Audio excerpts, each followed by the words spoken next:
बाजेटआ जितु दैखांजाबाय जों आसा खालामदों माने जिखिनि जों फैसा मोनदों दा बेजों जोङो मावनो हागोन खामानि आरो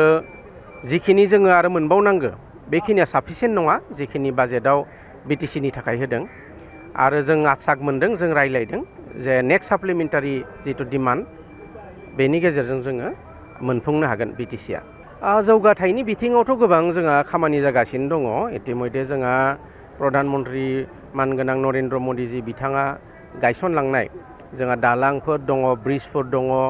आरो जोंहा जितु रेलवे लाइन बेफोर दङ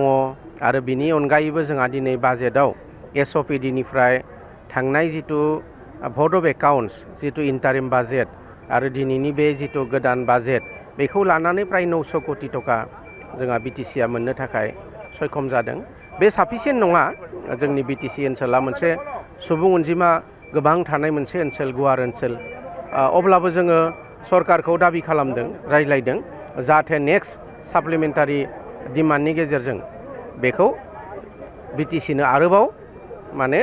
रांनि बेबस्थाखौ खालामनानै होयो आरो सरकारा जोंनो बेखौ आसा होदों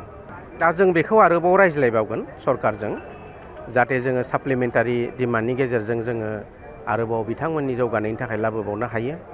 आरो दाथ' सेपारेट बाजेट बिथांमोननि जौगानाय माने जोंनि बिटिसिआवनो जिहेतु हाबबाय बे गोदानै हाबनाय गामिफोरनि जौगानायनि थाखाय सेपारेट बाजेट होननानै बेवहाय लिरनाय गैया अभारअल बिटिसि हिसाबै